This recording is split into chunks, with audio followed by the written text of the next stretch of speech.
Welcome to Penrose Learning, where we make understanding easy. You begin by arresting fluid loss. Do this now. First, stop solid food for a short window. Sip clear fluids instead. Once you have fluids, take oral rehydration solution, 200-250 ml every 30-60 minutes to replace salts and water. Make sure to avoid dairy, alcohol, and caffeine because they worsen loose motion.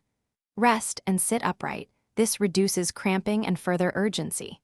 If you are vomiting, take small sips continuously to maintain hydration and prevent rapid decline.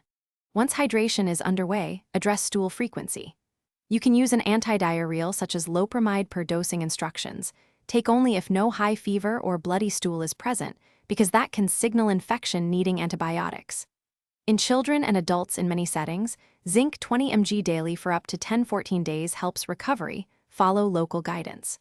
Start bland brat foods, banana, rice, applesauce, toast, once vomiting stops, and always drink ORS between bites to maintain electrolyte balance.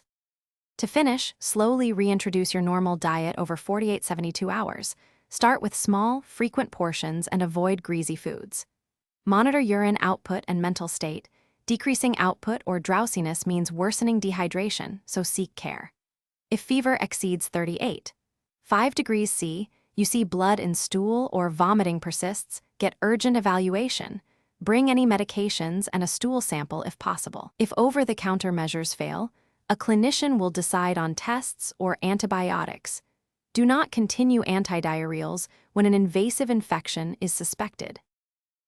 Thanks for watching. If this was helpful, leave a like and consider subscribing. See you next time.